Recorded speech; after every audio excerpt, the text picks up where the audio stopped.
Hello, everybody, and welcome to Trenton 365. I'm your host, Jacque Howard. You can see the writing of my name down at the bottom. No S on my name, so it's not Jacques. It is the African-American version, I like to tell folks. And the fact that I was not part of the conversation when my mom and dad came up with the name, and neither one of them are on this plane anymore, so I kind of can just make up what I want, I think. So using my creativity is something that I'm really passionate about, and getting in where I fit in with my creativity. I've always been a big fan of art in lots of different ways, and it's evident in my relationship with Passage Theater over the years. Trenton's performing arts. When I say performing arts, I mean this is one of the focals that they do, and we're going to bring on Damion Parron, and Damion's going to give us a lot of details about the history of Passage Theater for those of you who don't know about this historical institution here in downtown Trenton, New Jersey, but also going to talk about how COVID has affected the actual scheduling for this upcoming season, this 2020 and 2021. And in addition to that, we're going to be talking about how you can get involved, whether that is supporting the theater arts in Trenton or volunteering in some capacity. And most importantly, about getting an opportunity to learn and to see some of these wonderful performances that is coming. So without any further ado, I want to bring on Damion. Damion, how are you, sir? I hope that you are doing well. Yes, I'm doing very well, surviving That's during great. this pandemic. Yes. I know it's been a little while since I've seen you, but you look fantastic. You look radiant. You know, you got some new eyewear on. You're You looking got good, it. bro. You're looking good. Thank you. Thank you. Can't let ourselves slack even during the pandemic, right? Sure, absolutely. So, Yeah. Damien, let's start off and talk about your relationship to Passage Theater, how long you've been with Passage, what your position is, and then transition that right into the 2021 schedule. Sounds good. So, I have been with Passage. I'm now in my seventh season. Can you believe that? I started in 2014. So we're in our seventh season with the company, and I have had an amazing experience. I moved here from Washington, D.C., specifically for this position. So I'm just grateful that 7 seasons later, I'm still here and helping the company thrive. Mhm. And in addition to helping the company thrive, when you first came into the city, you were one of those folks who wanted to really get integrated into what was happening in Trenton. And I remember meeting you like when you first got to the city. Yeah. You were out walking oftentimes. You wanted to know the places to go. You wanted to know who are the people to speak to. You've spoken to folks like in the faith community. You've spoken Yes. to other nonprofit organizations and brought them in, and you've done some wonderful things in the 7 years that you've been here, like working with some of the former folks from Passage Theater, Right. working on their projects, but also bringing a different kind of a feel to the organization, and to be straight up and honest, bringing a little bit more color to the Right. organization, which is also something that people often think about when we think about communities like Trenton, that are predominantly people of color. So I'm just talking about what the transition was like coming from DC to Trenton. Well, I will say that it was because it was another African American community, it wasn't that hard to transition.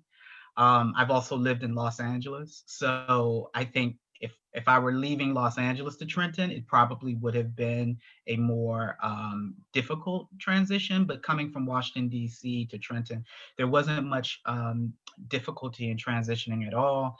I think what I did notice is that Trenton has this wonderful foundation to be sort of a hub, an urban hub.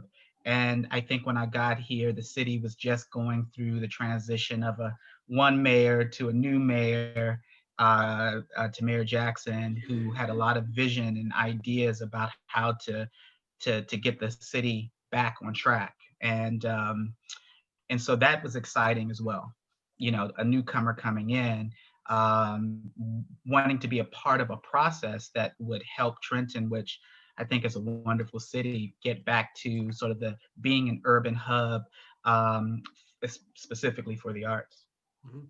And Damion, through our previous conversations over the years that you've been here, you've often made it clear that the focus of what Passage is doing is to be a air quote a community theater, one that represents it. And when I say community, I don't mean about how it's being performed, because these are all professional actors who come through Passage Theater for the most part. But when I say community, meaning having a focus on presenting topics and performances that are going to be relative to the folks that live in Trenton, in Right. particular, a lot of the young people, and providing opportunities for them to experience theater, to get involved in theater, to actually present some topics that could be done in theater as well. Can you talk about the importance of theater and performing arts in relation to being involved in the community? Well, I have had the opportunity to work with two amazing artistic directors. June Ballinger, who was the artistic director for Passage for 2 years, and now we have Ryan Dominguez, who she's now in her fourth season with Passage. And so both individuals, both artistic directors, although they are very different, right? Sort of age wise, they both had a very strong interest in sort of connecting with the community and picking plays that really speak to Trenton.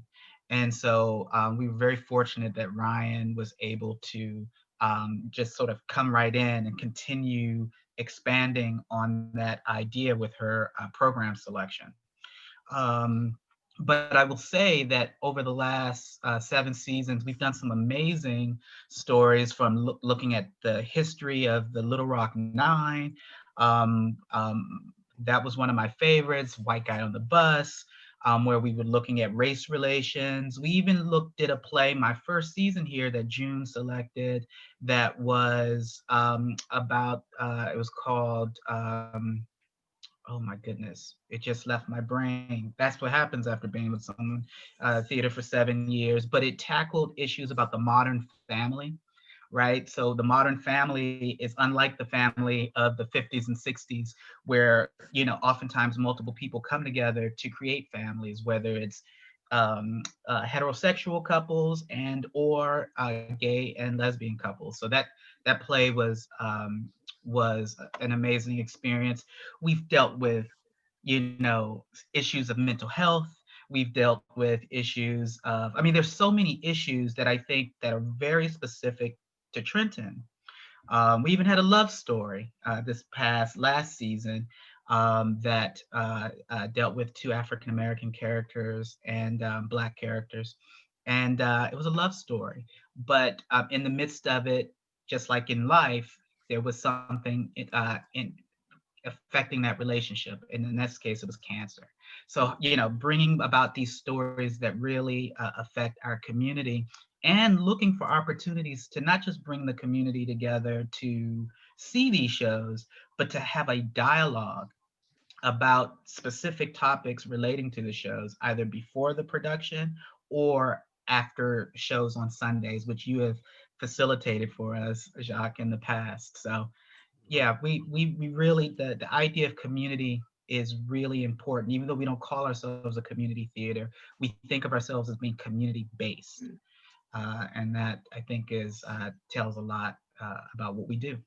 Good, and thank you for saying that, and thanks for giving a shout out to me for assisting with the community dialogue. But in addition to that, there's lots of other people in Trenton who have some social capital and exposure, and who are doing same things that I'm doing. They're partnering with Passage Theater to host discussions and to moderate conversations, because that's the kind of thing that Passage Theater is doing. And when I say, and I'm going to make sure that I preface this when I say it going forward, it's not a community theater, meaning that the actors are not professional. It's community focused, meaning presenting subject matter and materials that are going to be relative to the folks who are in the community. So oftentimes, and when we think about that, we have to think about the demographics of the folks who are here. Trenton is largely, although it's not a political party town, it is largely Democratic, and I'd say more left leaning in a lot of its subject material matters.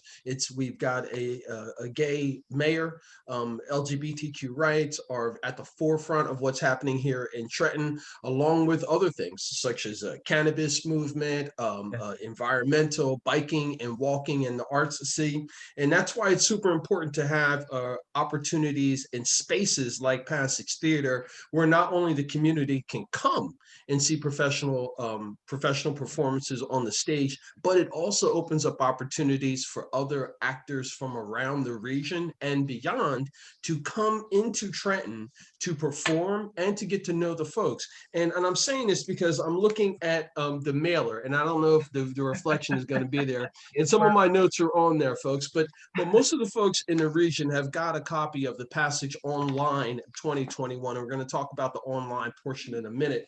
But several of the folks who've on here, like I've had a chance to actually spend time with personally, such as Richard Bradford, also known as Richie Bradford, David Lee White, C. Ryan Dominguez, as Damion had mentioned. But there's a host of other folks on here and who have come through from the years of performing in Passage, who I've developed a friendship.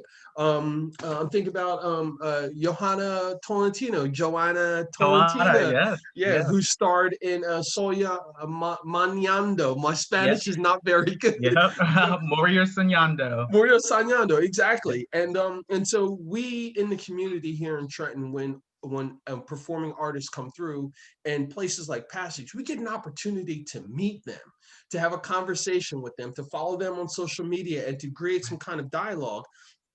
And everyone that we see on the large screen or the large stage starts at the same spot. They start small, they start whether it's in church or in school, and then community theater, and then local theater. And then all of a sudden they get that big break. And now they're like, doing magazines and movies and big theatrical performances. But folks, this is an opportunity for you to meet those folks, Yeah. become friends with those folks, develop a relationship with those folks, support them in their artistic endeavors now. Damion, let's talk about, and I'm going to bring this right into the costs, right? Yeah. That generally what it costs to see a performance at Passage Theater. And then I want you to swing back around and talk about how 2020 and COVID has affected the performing arts scene, and in particular, what Passage is doing to Mhm. address that. Yeah. So generally, Passage tries to keep its costs very, very, very inexpensive. Prior to COVID and during COVID, we receive funding, right, from institutions that help support us. But at the end of the day, it's so important for Passage to have as many people from the community in seeing our shows as possible.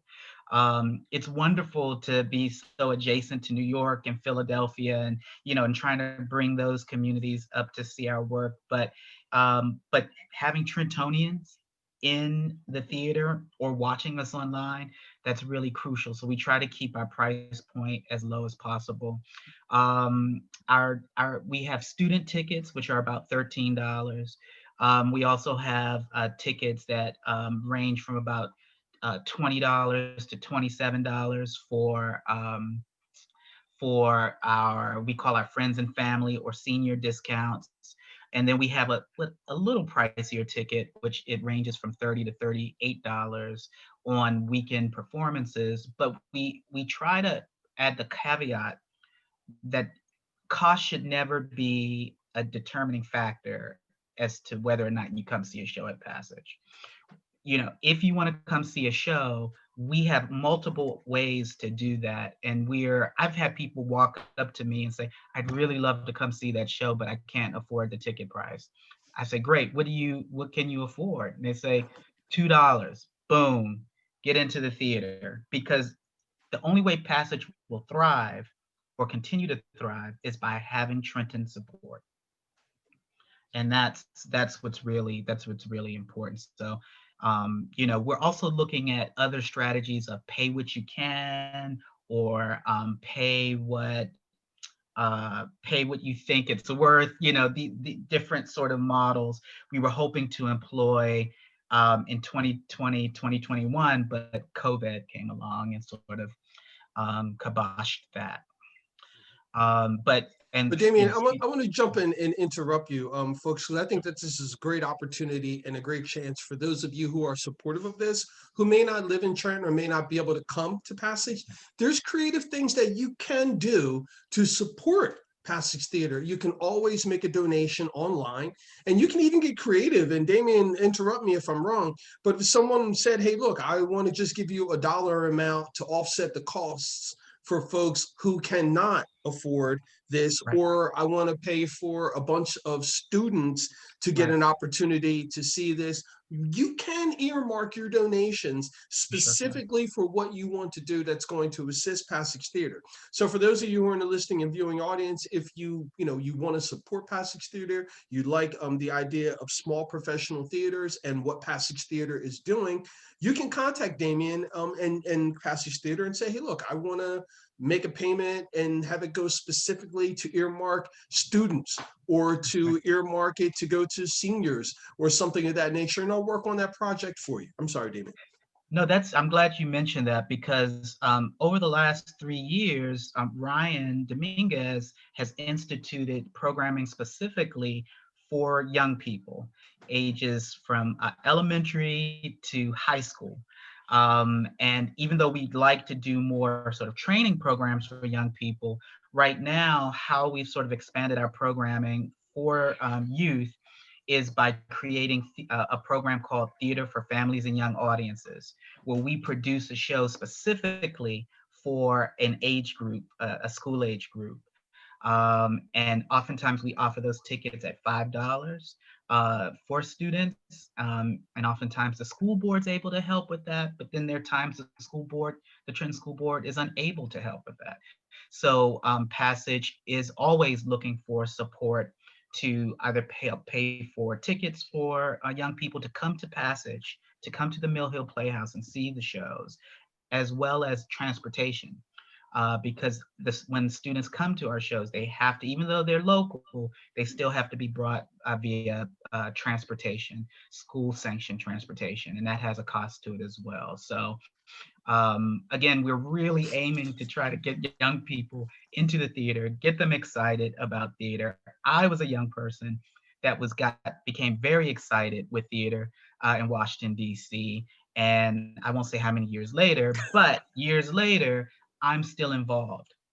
And there's so much room for young people, even if they decide not to go into theater one day, but to learn skills of collaboration, learn greater self-esteem, right? Because you got to have some self-esteem to be able to stand in front of people and speak and perform. It also helps with literary skills, being able to read and write and comprehend and share what you've read. So it's a theater is an amazing platform. It's not only about entertainment. There's room for learning for young people as well. So if anyone wants to help support that, can I just give our website, Jacques?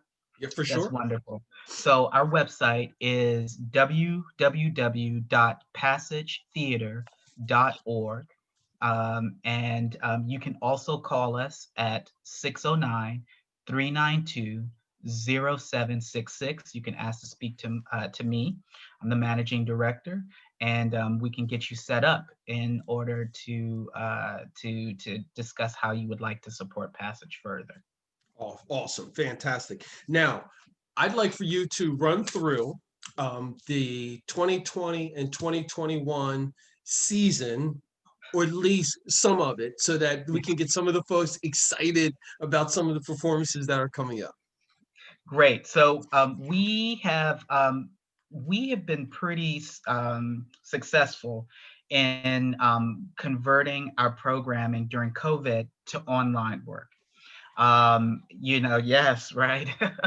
I've learned things about filming and digital programming that I never learned before in college or in life. So all of us at Passage have really had to step up, and we have an amazing board who has been very supportive by helping us through creating a COVID committee to help be a sounding board for many of these programs.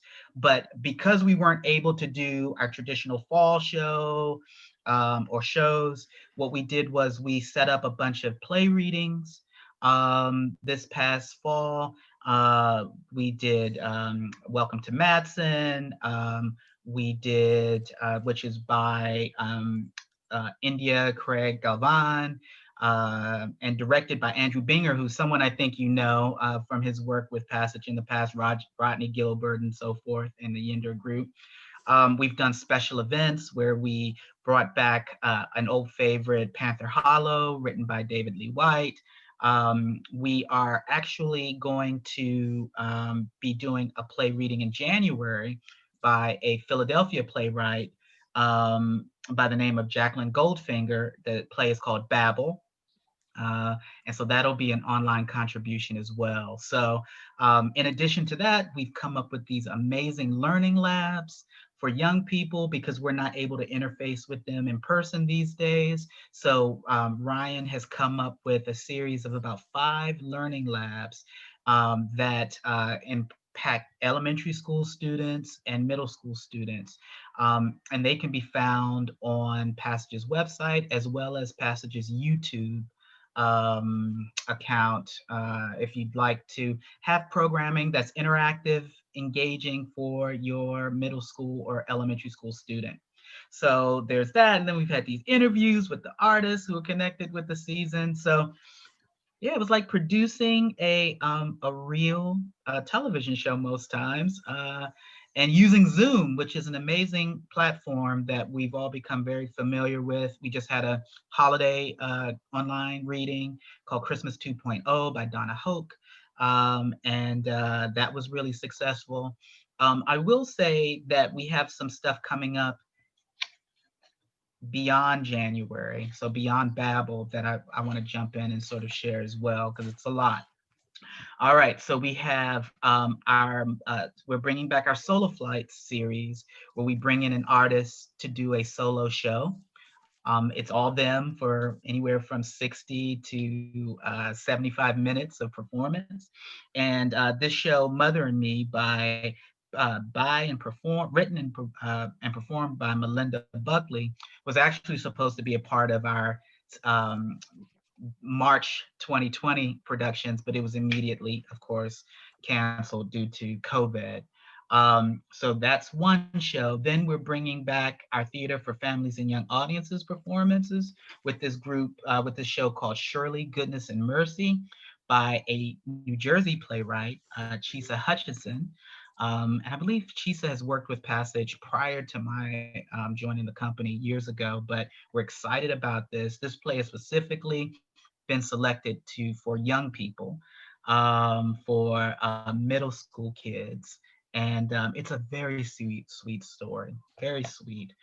We were hoping to do it in person, but unfortunately, with the numbers as they are now, we're being forced to reevaluate alternatives for doing it live or in person because of the virus.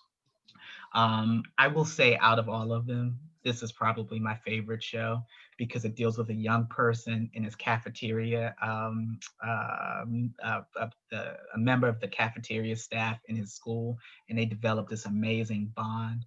And it sort of reminds me of an experience I had as a young person with a cafeteria person as well. So that's my heart. So before you keep going on, when you were saying that, I could tell because we've had those conversations in the past where you kind of like, being in this industry and a profession, you kind of weave through it and you're like, yeah, but you know what? I really like this plot line, or I really like this story. And then like you get that excitement in your face. It's awesome. Yeah.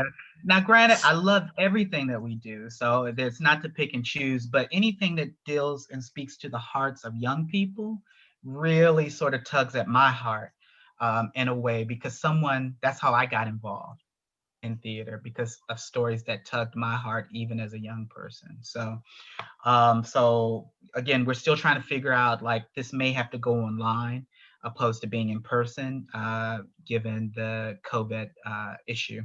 And then next, we have a show called A Twist of Water, which we were supposed to do back in May of 2020, but unfortunately had to be pulled because of the pandemic.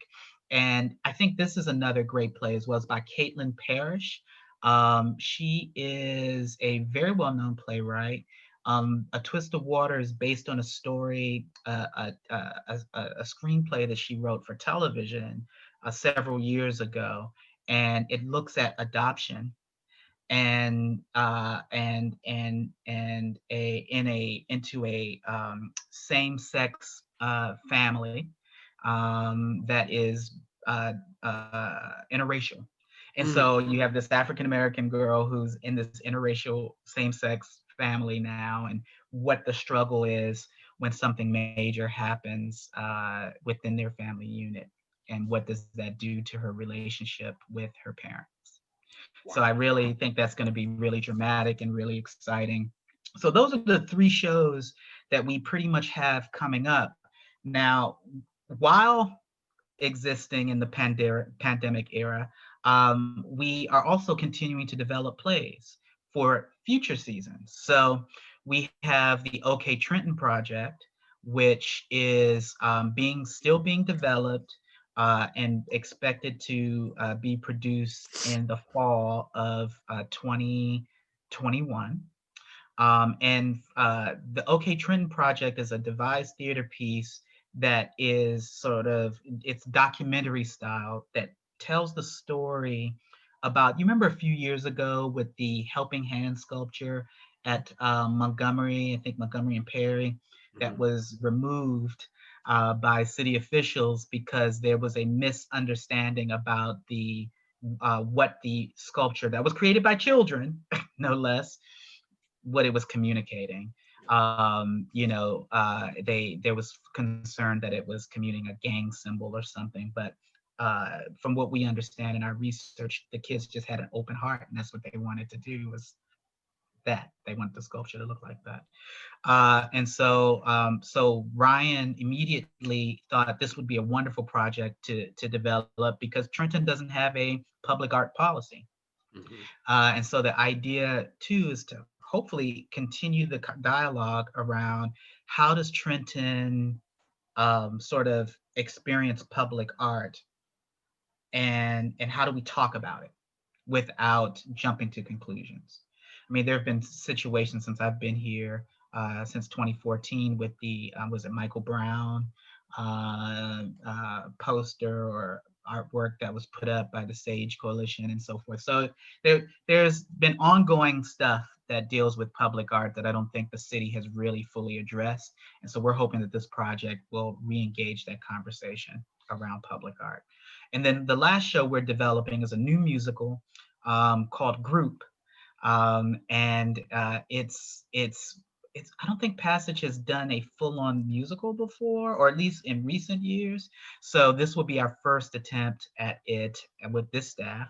And this play looks at six women and their experience through addiction, Mm, which we've been learning over the past year or two, that Trenton has a large opiate drug addiction epidemic going on. And so, how do we talk about that? How do we raise how do we raise awareness about this problem? How do we get our city officials, city and state officials, to help us address it? So we're hoping that this play, this musical, this new musical, will be a catalyst for that. Well, Damien, I want to say thank you for coming on to Trenton 365 and sharing about a little bit about yourself, and also about Passage Theater and how Passage Theater is handling the pandemic and how it's still functioning and moving along, and giving us, the community, some ideas about how we can continue to support this wonderful professional theater right here in Trenton, New Jersey, that is doing some amazing things, bringing in artists from all over the East Coast, etc. So thank you so much. Thank you for this opportunity, Jacques, and thank you for being an amazing voice and representative for this community. Thank you. I so appreciate it. I can't wait to see you again in person. Folks, you've been listening and watching the Trenton 365 show. I want to make sure that you do go over to the website, and it's Passage Theater. Theater is spelled the fancy way, TheAtre.org, or call them 609 392 0766 609 392 0766. If you want to make a purchase, if you want to make a donation, if you want to buy a bulk of tickets or earmark a donation that will go to a specific project, you can do that. Just call over and ask to speak to someone in a leadership position, and they'll be able to work with you on that. Again, folks, it's always about justice, peace, and humility. Please be safe out there.